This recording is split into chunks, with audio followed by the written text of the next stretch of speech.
15 years after he has passed, it's hard for those under the age of 30 to realise just what a phenomenon Michael Jackson was.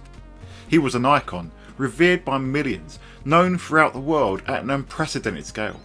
And his influence wasn't restricted to just music, but movies and, as an avid Sega fan, it extended to video games as well. Moonwalker is a fantastic case study in various ways. The Sega Mega Drive port, based on the film of the same name, itself a selection of loosely connected segments which amounted largely to extended music videos. Also of note is that Sega developed an isometric multiplayer game that never made it home. The Mega Drive port, however, is largely based on perhaps the most prominent and memorable sections of the movie, those being the Club 30 smooth criminal scene with the drug dealer backstory where Joe Pesci plays the antagonist, Mr. Big. Translated to the Mega Drive game, this becomes a 2D platformer where the objective is to find and save children who Mr. Big has captured. Scouring the stages for the lost kids, primarily the same blonde girl sprite representing Katie from the film, consists of the majority of the game as MJ searches through stages, battling various goons and creatures as he goes. Michael can battle enemies using his kicks and punches, which offload a shower of sparkles when you have enough magic.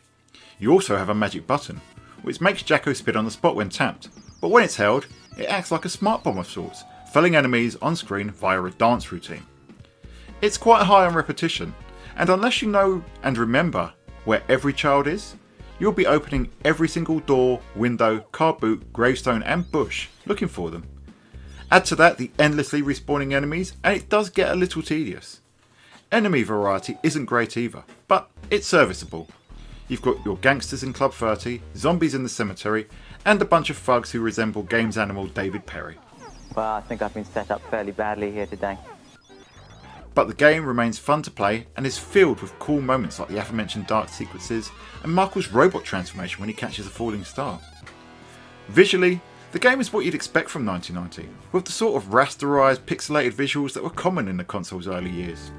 Between the 5 stages, there isn't much variety, from the club to the graves and from the graves to the streets, where every house seems to look like the one from Home Alone.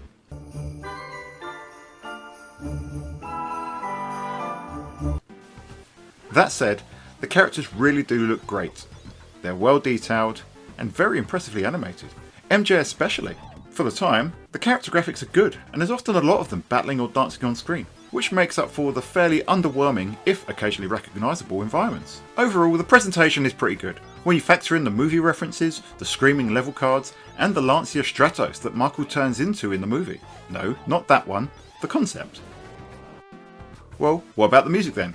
Well, so long as the copyright demigods haven't sent the channel on its way to oblivion, you should have heard a number of tunes during the video. Quite simply, it's outstanding. You have versions of Billie Jean, Smooth Criminal, Another Part of Me, Beat It, and more. Quite simply, these are fantastic renditions of classic Michael Jackson tunes done through the Sega Mega Drive's signature chipset. As a timepiece, it's a wonderful example of Michael Jackson near his peak. Coupled with the rising star of Sega's home hardware, the 80s and 90s transition is pretty much embodied, and a great many of our childhoods and formative years are captured in this single piece of software. For that reason alone, Moonwalker is special. And for those with either nostalgia for Michael Jackson or that period in Sega's history, or are just curious of that era in general, it's a near essential experience despite its many flaws. When Moonwalker was suggested as a review, I jumped at it. Okay, I'll admit, mostly because I was a massive Michael Jackson fan in my childhood and into my late teens. Come on, who else do you know who carried a blood on the dance floor display back from Woolworths? Well, the man and the music had a huge impact on my life. His video game is something that I didn't get the chance to play until much later, and it's not bad. The Moonwalker movie came out in 1988, a year after the release of the Bad album, which most of the movie soundtrack is based on. Smooth Criminal set in the iconic Club 30 with its extra line in the second verse that's not heard in the album version. The rabbit head disguise as he outruns the paparazzi to a higher pitched rendition of Speed Demon. The movie even features Michael's cover of the Beatles' Come Together, a track that would go on to be included in the History album. It's track 8 on disc 2 by the way, and that album didn't come out until 1995. Okay, see, this was the problem when Moonwalker came up as a review. I knew that I'd want to talk about the music and the short films, but we're the Sega guys, so let's focus on the video game. It does a brilliant job of capturing the essence of MJ at his peak, that period between the release of Bad and the release of Dangerous. The game hit UK shelves in February of 1991, several years after the 1998 movie release and just 9 months before the release of Dangerous. Visually, the game nails the feel of the movie.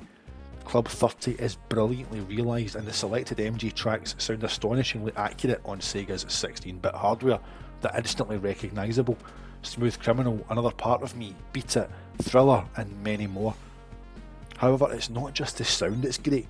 Sega have absolutely nailed the best and most iconic dance moves from each song, and if you're a fan of MJ, I challenge you not to smile as his pixel form performs each classic. The game is basic in its premise and borderline repetitive, but the inclusion of Michael Jackson elevates this somewhat. By capturing his peak era and his most iconic songs and dance moves, it's like a little piece of history.